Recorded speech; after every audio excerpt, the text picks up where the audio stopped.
Mardiani, SPD, calon guru penggerak Angkatan 10 Kabupaten Bondowoso. Saya mengajar di SMA Negeri 1 Jejer. Mata pembelajaran yang saya ampuh yaitu matematika. Pada kesempatan kali ini, saya akan mengimplementasikan diseminasi bagi praktik baik pelaksanaan budaya positif yang ada di sekolah. Mari kita simak bersama.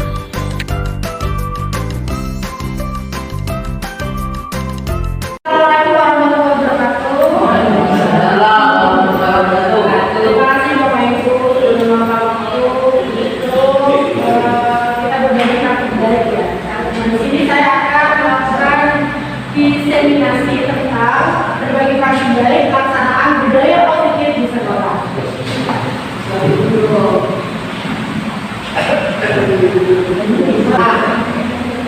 Tujuan pembelajaran saya kali ini yaitu di hari pertama ini diharapkan peserta berbagi praktik yang memahami strategi praktik untuk menciptakan lingkungan belajar yang kondusif dan menyenangkan, meningkatkan disiplin dan motivasi belajar siswa dan membangun karakter dan kepemimpinan siswa.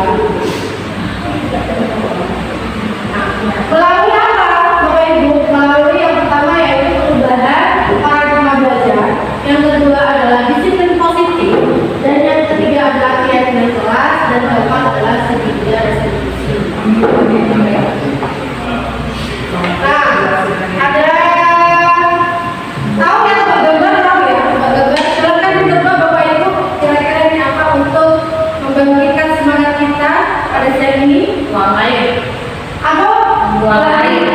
Tuang Air. air. Di situ ada orang tua ya, tapi ditambahin terus ada air. Itu berarti apa? Tuang air. Tuang air, betul. 100 itu boleh Pak. Boleh dong 100. Kali silakan tebak ini apa? Motivasi. Apa kira-kira? Belajar. Motivasi Apa? belajar senyum. Motivasi Belajar.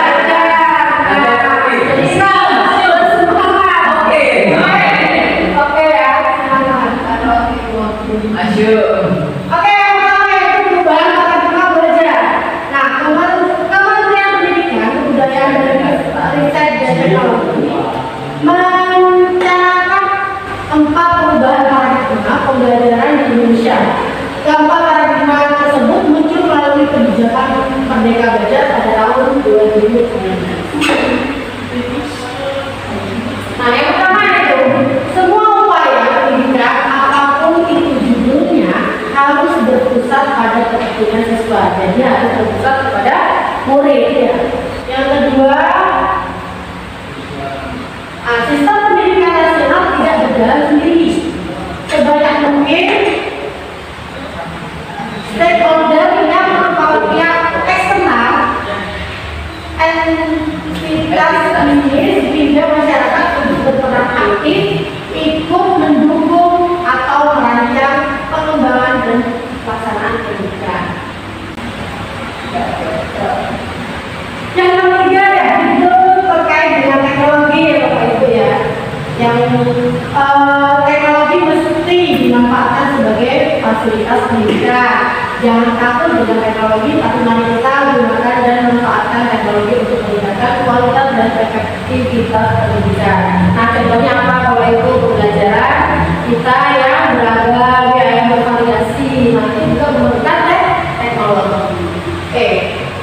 Yang keempat, mengubah mindset birokrat dengan memberikan kepercayaan dan otonomi seluas-luasnya kepada kepala sekolah, guru untuk merancang pembelajaran terbaik bagi siswa.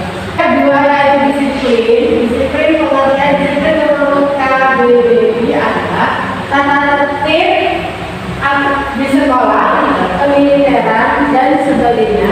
Tata tertib kepatuhan kepada tata tertib dan sebagainya. Disiplin juga sering dihubungkan dengan hukuman ya Bapak Ibu. Padahal ini sungguh berbeda. Karena belajar tentang disiplin positif tidak harus dengan memberi hukuman. Justru itu adalah salah satu alternatif terakhir dan kalau perlu digunakan sama sekali. Masihkah Bapak Ibu di sini memberikan hukuman kepada anak kita? Badang. Kadang-kadang tidak ya? Ya, sering. Tapi kalau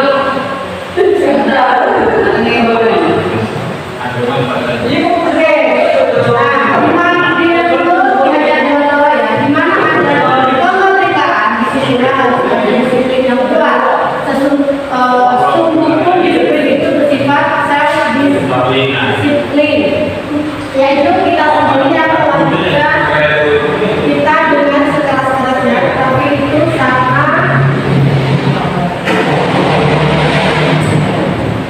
Tetapi itu sama saja, sebab jikalau kita tidak cara melakukan self disiplin, wajiblah penguasa lain mendisiplinkan diri kita. Dan peraturan demikian itulah harus ada di dalam suasana yang merdeka. Belajar dewa pemikiran, konsepsi, keteladanan, sikap merdeka, cetakan kelima 2013 halaman 404.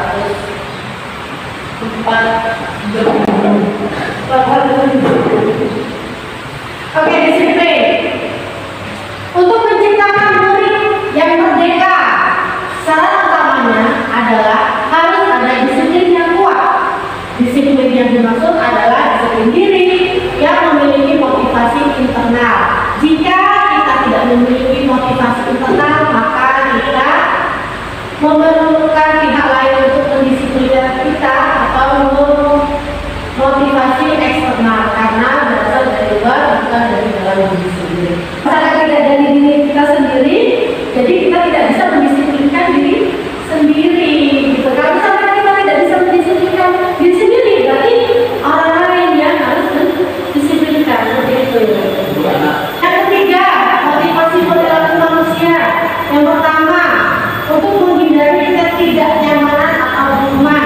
Yang kedua, untuk mendapatkan imbalan atau penghargaan dari orang lain. Nah, yang ketiga adalah untuk menjadi orang yang mereka inginkan dan menghargai diri sendiri dengan nilai-nilai yang mereka percaya. Nah, kita masih Oke, Bapak Ibu, di sini ada motivasi perilaku manusia. Nah, tadi kan sudah saya sebutkan nih. Nah, di sini untuk menghindari ketidaknyamanan atau hukuman dan untuk mendapatkan imbalan atau penghargaan dari orang lain itu termasuk motivasi eksternal. Nah, di mana kita tidak boleh ya Bapak Ibu ya memberikan imbalan, memberikan penghargaan ke orang lain. Nah, itu termasuk motivasi masih dalam lingkup eksternal Bapak Ibu. Nah, soalnya kenapa? Kita tuh membutuhkan ketika kita membantu seseorang, kita tuh masih membutuhkan suatu penghargaan atau imbalan dari mereka. Begitu Bapak Ibu. Nah, di situ juga terkadang kita juga masih sering menghukum anak-anak ya Bapak Ibu ya, dimana pada anak-anak yang sering terlambat, anak-anak yang bolos, karena misalkan anak-anak yang terlambat datang ke kelas kita, nah kita kan juga masih menghukum mereka dengan seperti berlari keliling lapangan atau push up dan sebagainya ya Bapak Ibu ya. Nah, kalau misalkan untuk menjadi orang yang mereka inginkan dan menghargai diri sendiri dengan nilai-nilai yang mereka percaya, nah itu termasuk motivasi internal. Karena motivasi internal itu dia bisa menghargai dirinya sendiri, gitu Bapak Ibu. Ketika misalkan sekolah ya, sekolah itu masuknya kan jam 7. Nah, paling tidak dia tuh bisa menghargai dirinya sendiri itu dengan cara tidak terlambat ke sekolah. Nah, gitu Bapak Ibu. Nah, jadi dia tuh berproses di situ untuk menghargai diri dia sendiri seperti itu Bapak Ibu. Nah, itu termasuk motivasi internal. Bagaimana Bapak Ibu? Sudah tahu perbedaannya tentang motivasi eksternal dan internal. Oke. Disiplin positif. Apa itu disiplin positif? Nah, suatu pendekatan untuk menerapkan disiplin dari dalam diri anak tanpa hukuman dari kajian. Itu ya Bapak Ibu ya, disiplin positifnya. Disiplin positif perlu diterapkan baik dalam lingkungan keluarga maupun lingkungan sekolah. Karena disiplin positif ini menitik beratkan pada bagaimana upaya orang dewasa yang memberikan dampak dan pengaruh positif kepada anak atau peserta didik. Pendekatan yang positif tanpa kekerasan, memotivasi, merefleksi kesalahan, menghargai, membangun logika dan bersifat bertanggung. Itu. Nah, di sini ada 5 posisi kontrol guru, yaitu yang pertama ada penghukum, ada pengubah rasa bersalah, ada sebagai teman, pemantau, dan manajer. Nah, kira-kira Bapak Ibu sekarang ini ada di posisi yang mana? Masih berada di posisi yang mana kira-kira? Teman. Teman. Oke, kita sebagai teman. Ada lagi? Pemantau. Sebagai pemantau. Adakah yang masih sebagai penghukum? Ada. Oke. Mari kita bersama-sama melihat 5 posisi kontrol guru. Kita lihat bersama-sama ya Bapak Ibu. Ini penjelasan lebih dalam lagi.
Sudah berapa kali terlambat?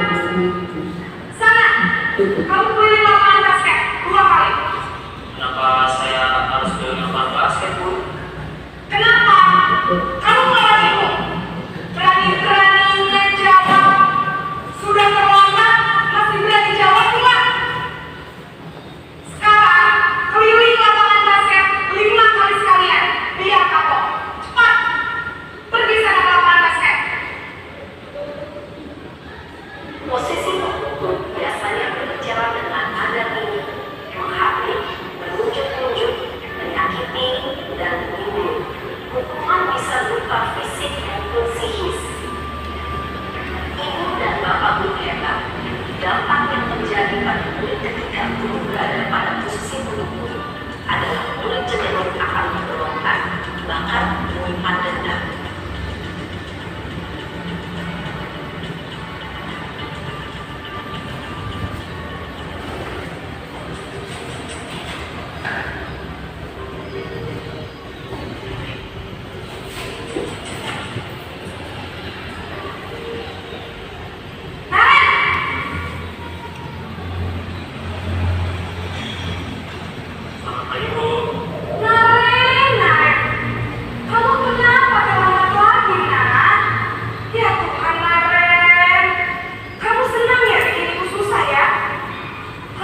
pas jam istirahat selama 20 menit. Ya benar, konsekuensinya. Jadi nanti jam 9.30 pas istirahat, kamu harus pindah ke kelas dan mengerjakan tugas tambahan yang tinggalin kamu ya. Baik Bu. Posisi pemantau mengandalkan penghitungan atau data untuk mengontrol murid. Guru mengarahkan murid berdasarkan peraturan dan konsekuensi. Seorang pemantau menunjukkan bahasa tubuh dan ekspresi wajah yang datar dan cenderung formal.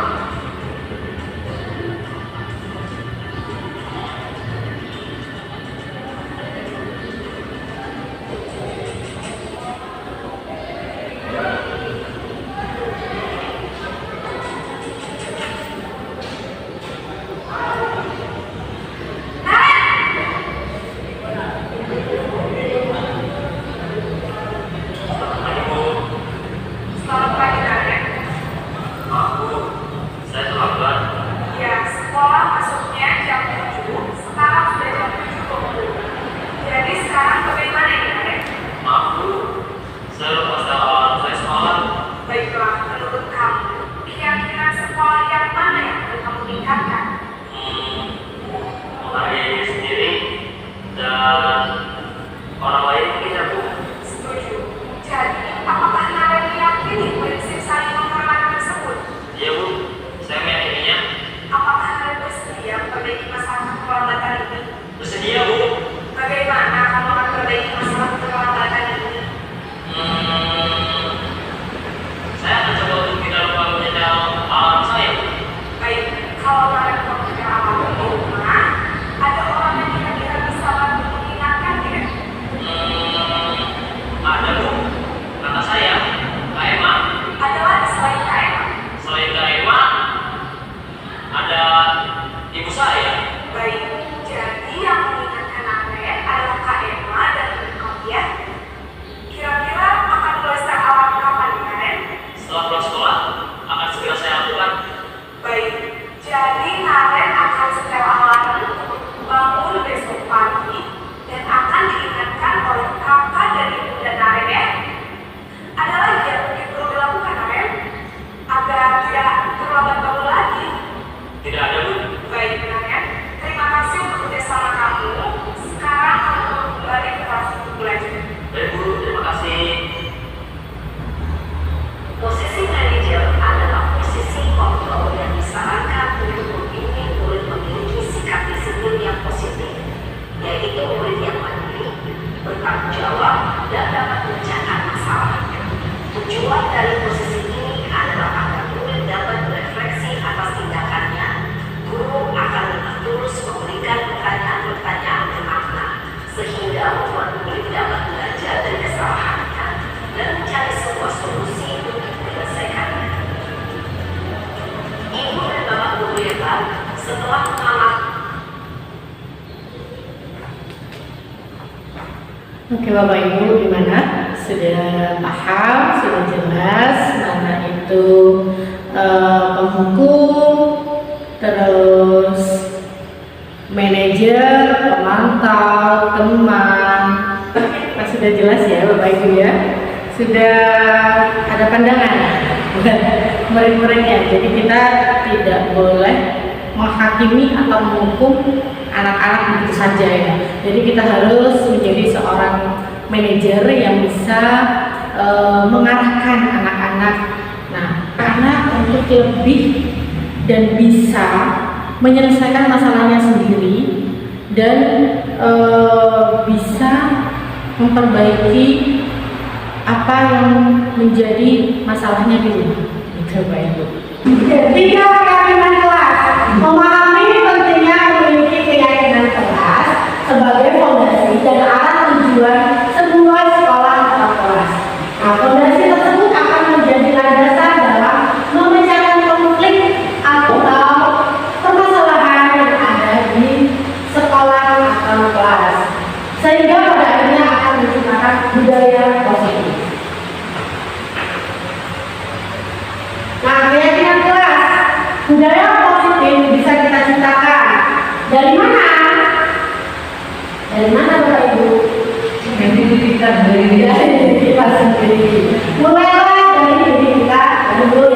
Bapak ya.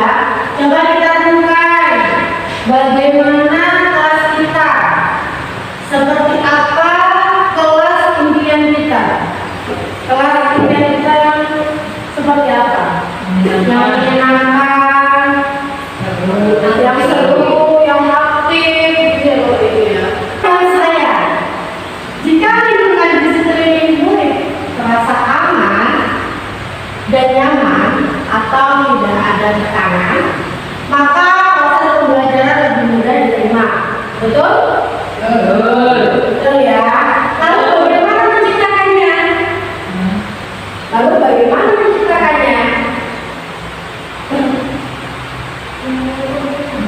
Tidak ada bully. Tidak ada bully. Sesuai keinginan siswa. Sesuai dengan keinginan siswa. Oke. Murid itu sama dengan rekan belajar. Ya. Murid adalah rekan belajar kita ya Bapak Ibu ya.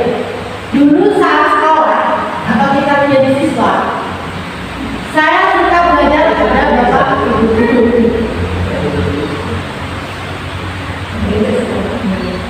Sekarang saat saya menjadi guru, ternyata saya justru banyak belajar dari siswa.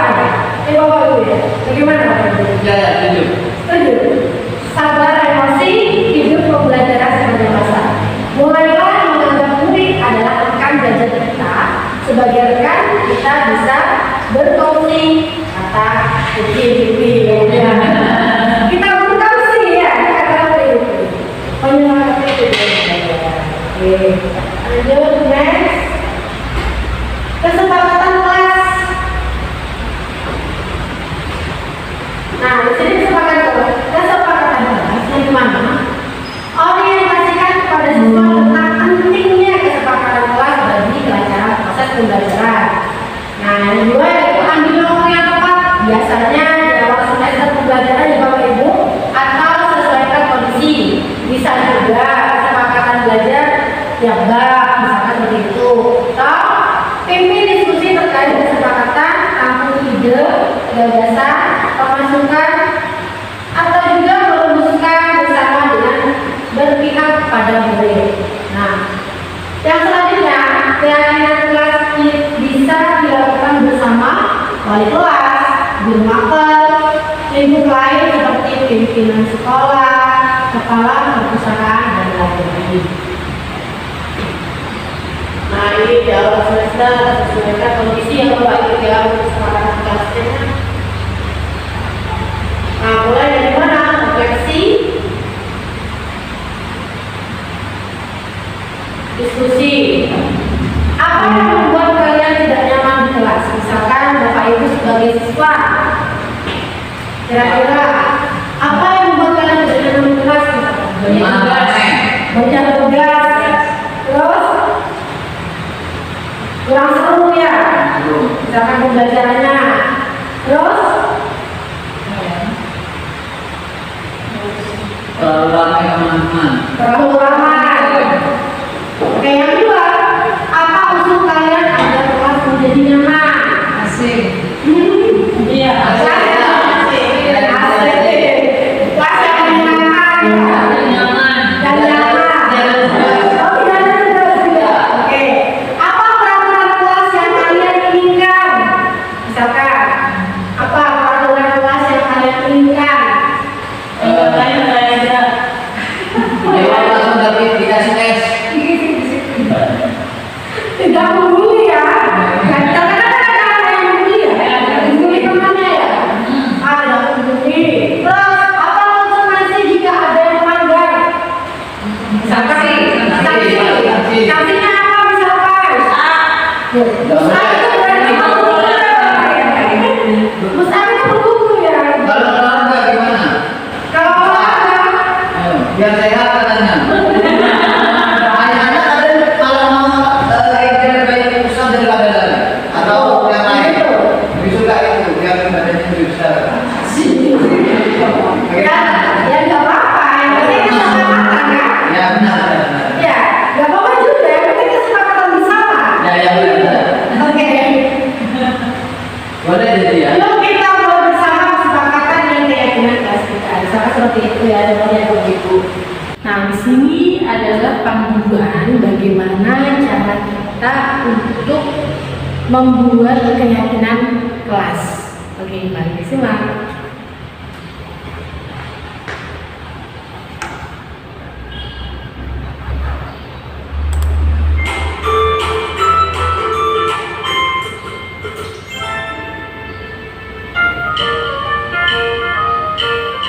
Halo, Bapak Ibu calon guru penggerak.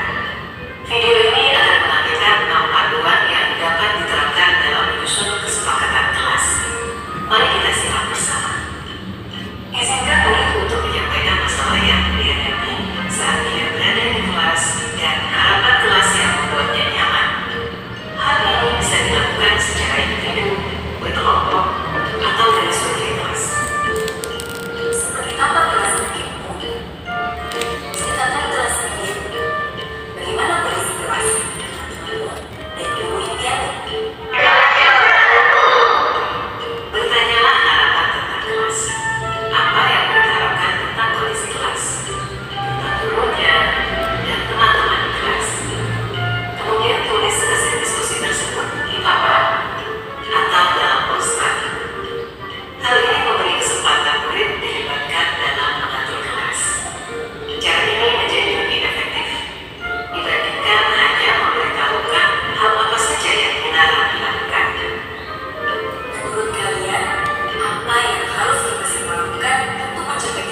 Oke, Bapak Ibu, gimana penjelasannya?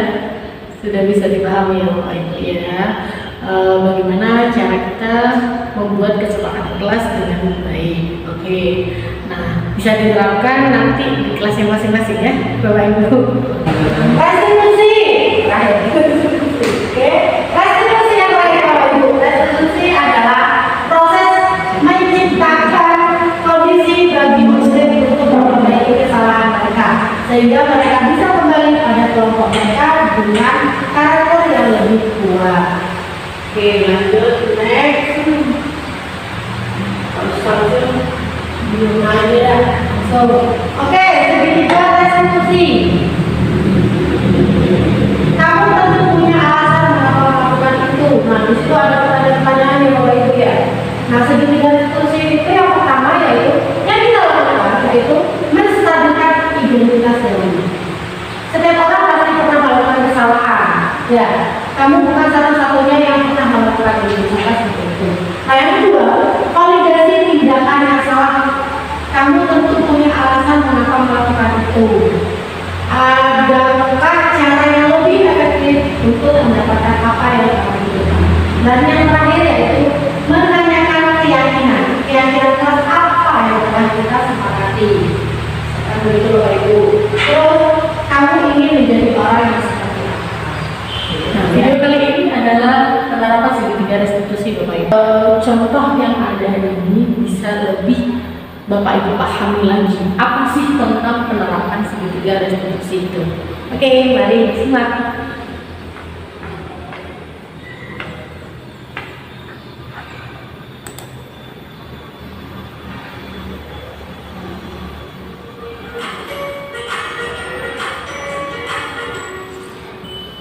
Salam dan bahagia Ibu dan Bapak Guru hebat. Pada video kali ini kita akan membahas tentang salah satu program disiplin positif yang diterapkan di lingkungan sekolah yang dikenal dengan nama restitusi.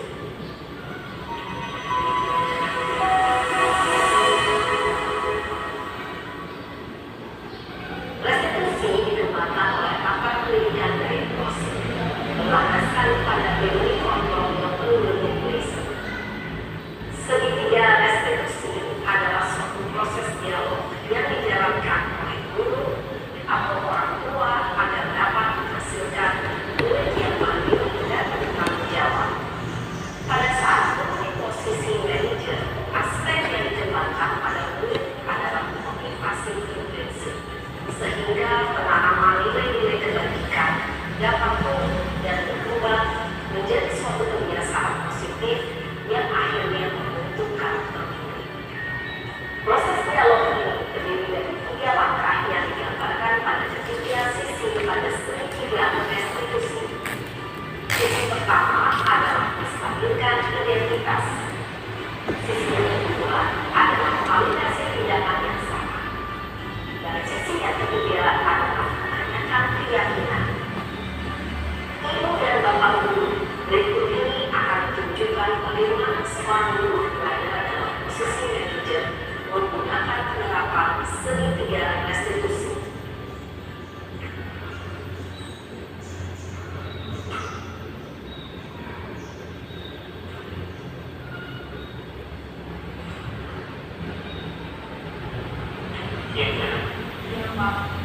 Sudah lama ya kenapa hari ini di sini? Kesel Pak, kesel banget. Masa aku dikatain cuma fitnah Pak? Ya aku marah dong. Aku balik ke TPK di depan kelas. Kesel banget. Oh begitu, ya pasti kamu marah dan kesal. Maka juga akan marah apabila ada yang menuntut kamu seperti itu. Kemudian pada saat itu kamu melakukan apa? Ya saya harus mengatakan mereka Pak. Kesel banget. Saya minta dia dibanding teman lain. Oh begitu, pasti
Yakinlah Pak.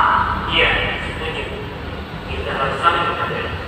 Namun, ada juga keyakinan yang kita sepakati yang perlu kita jalankan. Apabila kita sedang marah, Ya, saya bisa mengakui. Mulai dari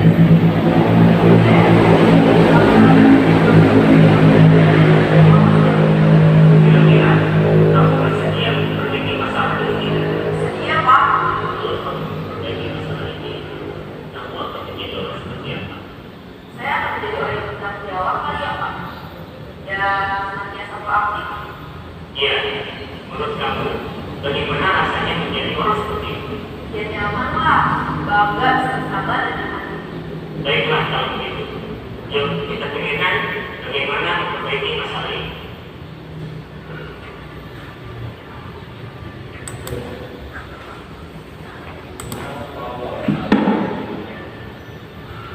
Ibu dan Bapak guru hebat, baru saja kita menyaksikan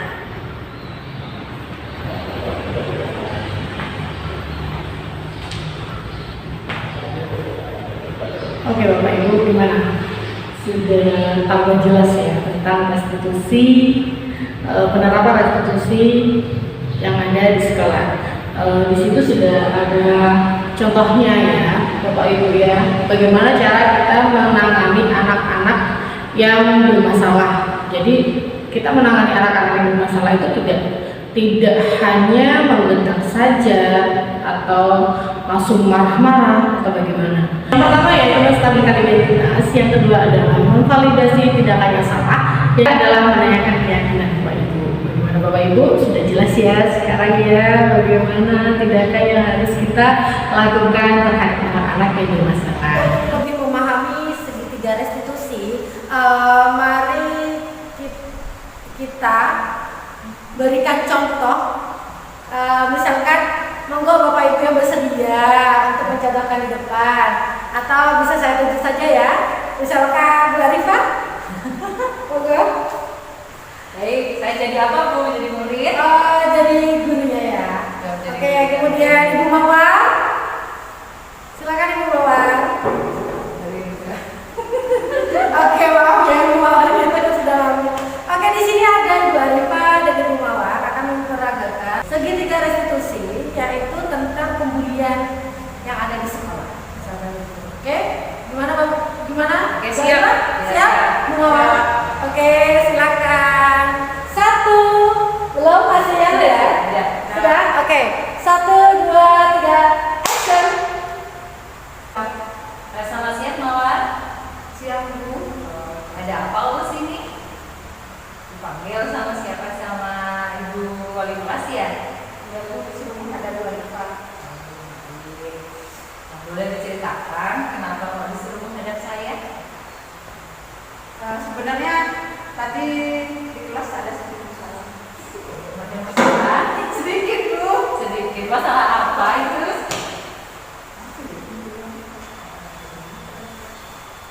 Oh, tadi saya nggak sengaja jatuhin barangnya teman.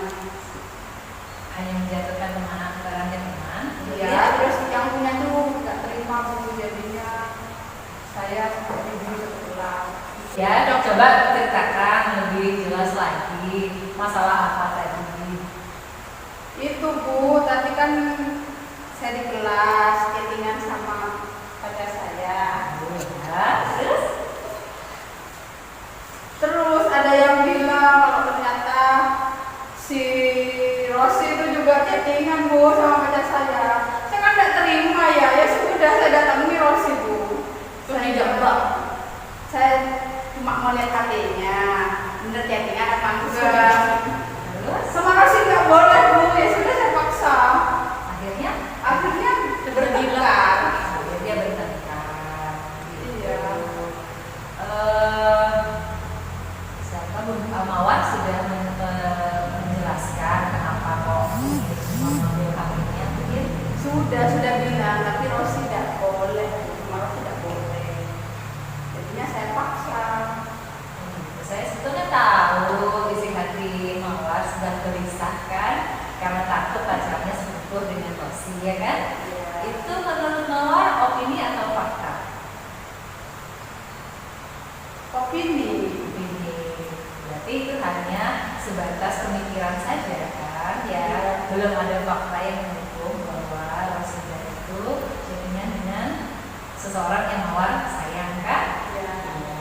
Terus bagaimana kira-kira seandainya yang Rosida lakukan itu memang benar? Sama lagi sih Bu, bukan kata saya. Apakah yang sudah mawar lakukan itu benar untuk memarahi Rosida? Padahal mawar sendiri belum tahu kejelasan sebuah cerita itu benar atau tidak. Saya percaya pada saya Bu. Sebenarnya sikap yang mau tunjukkan itu boleh saja dilakukan, tapi ada nggak cara yang lebih baik yang bisa mawar lakukan untuk meng-cross check kebenaran yang ingin mawar ketahui? Tidak bisa. Tidak sakit hati. Saya sudah ngomong baik-baik Rosi Bu, Rosi tapi nggak mau. Jawabnya cuma enggak. Terus saya jadi greget Bu. Lain kali. Berarti keputusannya Rosida tetap tidak mau memberitahu kan? Tapi Rosida sudah menjelaskan bagaimana duduk perkaranya, bahwa sebenarnya dia tidak melakukan chattingan dengan pacarmu kan? Menurut kamu apa sih yang harus kita lakukan untuk bisa menghargai Rosida? Ya saya coba tanya pacar saya Bu. Ya Bu, saya tidak akan maksa Rosida, nanti saya juga tanyakan ke pacar saya. Benar atau tidak? Nah, betul sikap Mawar sudah benar. Seharusnya Mawar memang harus percaya pada kekasih Mawar dan juga percaya kepada teman Mawar. Karena yang Mawar pikirkan itu hanya sebatas opini. Kita perlu percaya kepada orang lain bahwa apa yang dikatakan itu benar. Perkara dia nanti melakukan suatu kebohongan, biarlah waktu yang membukti.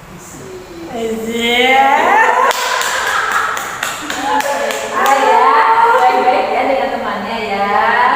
Aduh, terima kasih banyak untuk berikan dan membawa sangat bagus sekali ya, Masya Allah. Antara si Mawar yang marah-marah ke Rosi karena pacarnya takut direbut. Oke, itu baik. Terima kasih. Hasil positif itu berarti ada 6 ya Bapak Ibu ya. Oke, ini adalah kesimpulan. Kesimpulan positif itu ada 6, yaitu yang pertama kebutuhan dasar manusia. Yang kedua adalah konsep disiplin positif, yaitu dunia berkualitas, keyakinan kelas 5 posisi kontrol, dan yang terakhir adalah segitiga restitusi. Oke, terima kasih banyak buat Ibu semuanya.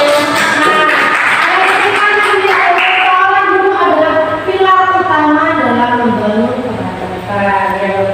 Terima kasih banyak Bapak Ibu sudah meluangkan waktu yang untuk saya berdiskusi pada hari ini. Semoga apa yang kita diskusikan kali ini bisa bermanfaat untuk Bapak Ibu semua dan bisa diterapkan di kelas. Amin. Bisa saya ini. Assalamualaikum warahmatullahi wabarakatuh. Waalaikumsalam warahmatullahi wabarakatuh.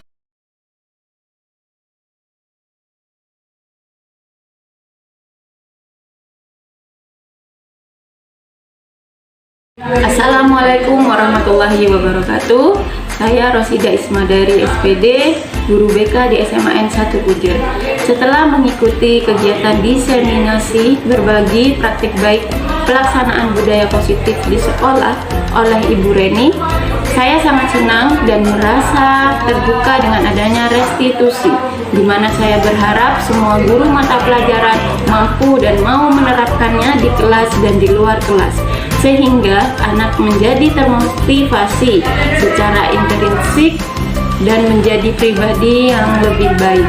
Saya juga akan menerapkan kontrol saya sebagai guru yang berperan menjadi manajer yang mampu membimbing siswa saya menemukan jalan dalam menghadapi setiap permasalahan dan kesulitannya dalam pembelajaran di kelas maupun di luar kelas.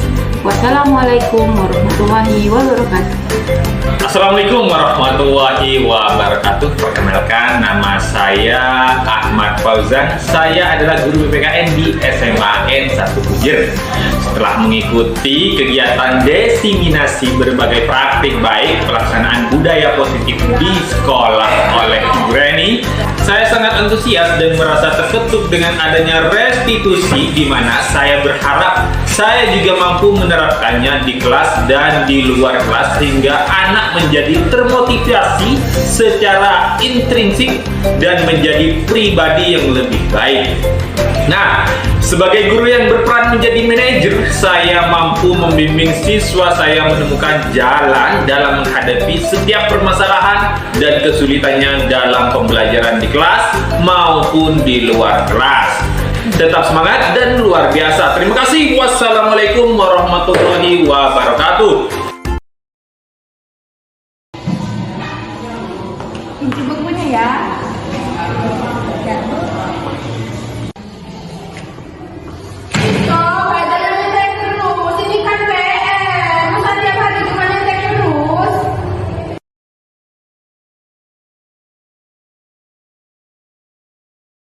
Dengar laporan dari ketua kelas, katanya kamu bertengkar dengan Titis ya?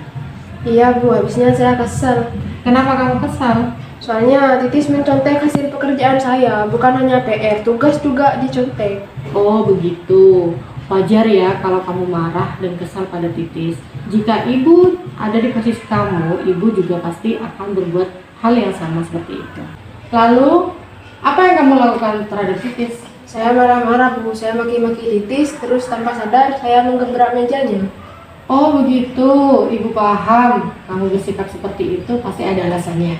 Iya Bu, saya tidak akan diam saja. Saya sudah bersusah payah mengerjakan, lalu Titis hanya mencontek dan tidak mau berusaha mengerjakan sendiri.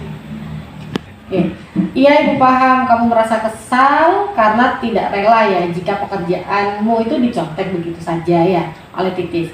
Ibu sangat menghargai tindakan kamu yang tidak berbuat lebih buruk dari misalkan memukul Titis atau cubit atau dan sebagainya ya. Iya Bu. Oke Olive, sekarang kita coba pikirkan bersama ya. Apakah tindakan kamu marah-marah sampai mengebrak meja itu sesuai dengan keyakinan kelas kita? Tidak sesuai. Menurut kamu, keyakinan kelas seperti apa yang telah dilanggar? Saling menghormati antar teman. Oke, iya betul ya. Menurut kamu, saling menghormati antar teman itu penting atau tidak untuk kamu? Sangat penting. Baik, jika menurut kamu itu penting, keyakinan apa yang harus kamu lakukan jika sedang marah? Saya harus bersikap lebih sabar. Oke ya, harus lebih sabar ya. Kamu bersedia untuk memperbaiki masalah ini? Sedia. Oke, apa yang akan kamu lakukan untuk memperbaiki masalah ini? Saya akan lebih sabar dan menahan amarah saya. Dan jika ada yang mencontek, saya akan melapor kepada guru mata pelajaran atau wali kelas saya. Oke Olive ya, tepat sekali tindakan kamu ya nak ya. Tetap semangat. Sekarang kamu bisa kembali ke Terima kasih kelas. Bu. Sama-sama. Assalamualaikum warahmatullahi wabarakatuh. Perkenalkan, nama saya Olive. Saya sangat senang sekali bisa diajak berdiskusi dengan Ibu Reni, sehingga dapat mengendalikan diri dari amarah karena perilaku-perilaku teman sekelas saya. Saya harus banyak belajar, bersabar, dan dapat lebih menghormati teman-teman saya. Terima kasih. Assalamualaikum warahmatullahi wabarakatuh. Oke anak-anak, selamat pagi. Nah, kali ini kita akan membuat kesepakatan kelas ya. Sebelum kita memulai pembelajaran hari ini, kita membuat kesepakatan kelas dulu. Ya. Kira-kira impian kalian dalam kelas matematika ini seperti apa? Kalian pengennya seperti apa? Gitu. Mau membuat kelas seperti apa dan senyaman apa? Itu kalian bisa tuangkan di sticky note ini. Nanti kalian bisa tempel di depan ya. Iya. Oke, bisa dimulai sekarang. Sticky note ini silakan kalian tulis. Apa kesepakatan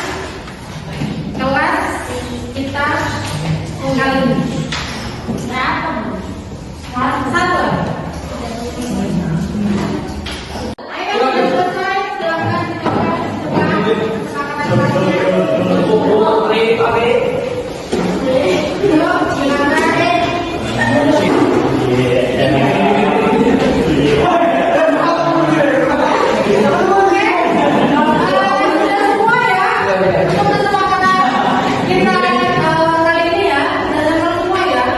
Sudah ada semua? Sudah. Sudah. Oke. Keluar. Harus bersih. 9. Dilakukan kedua ketika jam pelajaran. Keluar ketika jam pelajaran. Ketika jam